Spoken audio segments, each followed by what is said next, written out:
आप सभी लोगों का स्वागत है फिर से एक बार क्रिक जोन में। आशा करते हो सभी लोग सही सलामत होंगे। तो चलिए शुरू करते हैं आज का वीडियो, जहां पे आज का जो मुकाबला था खासतौर पे नेपाल और वेस्टइंडीज के बीच, और यहाँ पे दोनों ही टीम कुछ अलग ही अंदाज में दिख रहे थे। ये ग्रुप कहीं ना कहीं खुला हुआ था और वहां पे नेपाल के पास एक मौका था ये मैच जीतकर अपने इस विश्व कप कैंपेन को बरकरार रखने के लिए, जहां पे वेस्टइंडीज के पास मौका था ये टॉस माफ कीजिएगा ये मैच जीतकर सुपर 8 में सीधा पहली टीम बनते हुए प्रवेश करने के लिए। तो कहीं ना कहीं दोनों के पास एक जबरदस्त मौका मुंबई के वानखेड़े मैदान, वहाँ पे खचाखच भरा हुआ मैदान था। वहाँ पे नेपाल के फैंस भरपूर थे, लेकिन टॉस वेस्ट इंडीज जीते गेंदबाजी करने का फैसला, एक एक बदलाव दोनों ही खेमे में। वहाँ पे सोमपल कमी अपना पहला विश्व कप का मैच खेलने उतर रही थी इस सीजन का, और वही दूसरी तरफ से देखे तो एक मैथ्यू फॉर्ड कहीं ना कहीं वापसी किया रोमारी शेफर्ड की जगह पे। लेकिन जिस तरीके से आज गेंदबाजी देखा वेस्ट इंडीज के गेंदबाजों के द्वारा, वहाँ पे पूरी तरीके से पावर प्ले में जिस अंदाज में गेंदबाजी की वहां से पूरी तरीके से चक्कर कर रखा। अकील हुसैन से शुरुआत करते हैं,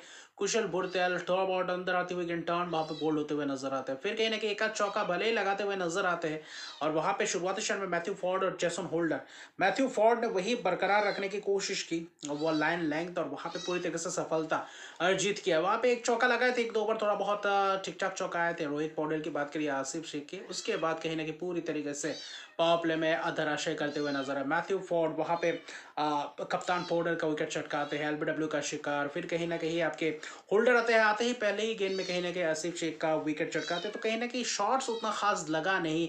और जो शॉट्स मारने गए वहाँ पे, क्योंकि रन बॉल से भी गेंदबाजी बल्लेबाजी नहीं कर पा रहे थे, तो वहाँ पे मुश्किलात में थे, पूरी तरीके से प्रेशर में थे।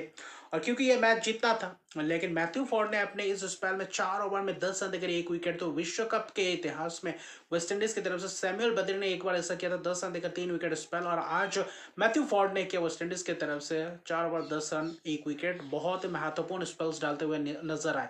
उसके बाद होल्डर ने भी वही बरकरार रखा। फिर कहीं ना कहीं पावर प्ले के बाद पावर प्ले से 22 रन बनाए थे, जहाँ पे 2-3 विकेट गंवा चुके थे, लेकिन पावर प्ले के बाद भी वही अंदाज अपनाए रखा था। वो कुछ खास ऐसे दिखा नहीं, रन बनाने की फिराक में दिखे नहीं। कोशिश तो कर रहे थे, लेकिन उतना आसान नहीं था रन बटोरना। ना तो कोई रूम दे रहे थे कि बड़े शॉट्स लगाए, चाहे दीपेंद्र सिंह एरी हो चाहे आरिफ शेख हो। आरिफ शेख भी कुछ खास नहीं कर पाए, वहीं पे मुश्किलात में दिखे।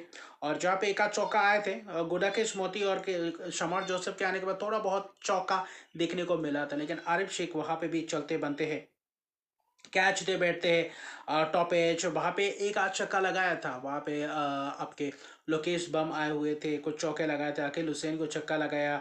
फिर देखे तो आपके गुदेकेश मोती को छक्का लगाया। तो वहाँ पे आपके दीपेंद्र सिंह एरी ने वो कोशिश की, बीच में पार्टनरशिप पनपता हुआ दिख रहा था, लेकिन वहाँ पे भी मुश्किलात में थे। और वहीं पे दिख रहा था कि किस तरीके से प्रेशर बिल्डअप होता चला गया नेपाल के लिए। बीच के ओवर्स में कुछ खास नहीं, 15वें ओवर तक देखे तो 73 रन से बने थे, बीच में कुछ वैसे रन्स थे, लेकिन आखिरी 2-3-4 ओवर में जिस तरीके से रन्स बने, यानी कि आखिरी 5 ओवर में 60 रन्स के करीब बने, और जिसके बदौलत सोमपल कमी और कहीं ना कहीं दीपेंद्र सिंह एरी की अर्शदीप की पारी के बदौलत वो एक अच्छा खासा कम्पिटेटिव स्कोर तक पहुंचे, वरना ये बहुत ही खराब प्रदर्शन था। जहाँ पे गुलशन जा हो, लोकेश बम हो, कुछ कहीं ना कहीं आज थोड़ा बहुत निराश किया बल्लेबाजों ने। टॉप ऑर्डर के बल्लेबाज से मिडिल ऑर्डर के बल्लेबाजी क्रम की बात करें तो होल्डर 4 विकेट चटकाए, 4 over 27 run 4 wicket. Matthew Forde वही किफायती स्पेल्स और उसके ऊपर पूरी तरीके से धराशायी कर दिया। हालांकि दीपेंद्र सिंह एरी आखिर में सोपल कमी 18वें ओवर में 3 चौके लगाते हुए नजर आते, वहां पे थोड़ा बहुत तेजी प्रदान किया रन्स बटोरने में।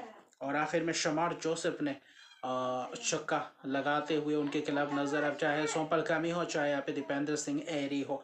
तो कुल मिलाकर देखें तो आखिरी ओवर में भी 2 विकेट्स गए, 20वें ओवर तक देखें तो 133 रन 8 विकेट के नुकसान पे 134 रन का लक्ष्य था। और वहाँ पे कोशिश थी वेस्ट इंडीज किस तरीके से शुरुआत करेंगे, लेकिन पावर प्ले में वही कोशिश थी कि किस तरीके से पावर प्ले को यूटिलाइज कर दिया जाए। वहाँ पे वेस्ट इंडीज कोशिश कर रहे थे, ब्रेंडन किंग और शय हो सोमपल का में पहला मैच खेले थे, वहाँ पे नो बॉल से शुरुआत किया। फिर कहीं ना कहीं कुछ शॉट्स लगाते हुए नजर आए वहाँ पे ब्रेंडन किंग और कहीं ना कहीं शय हो।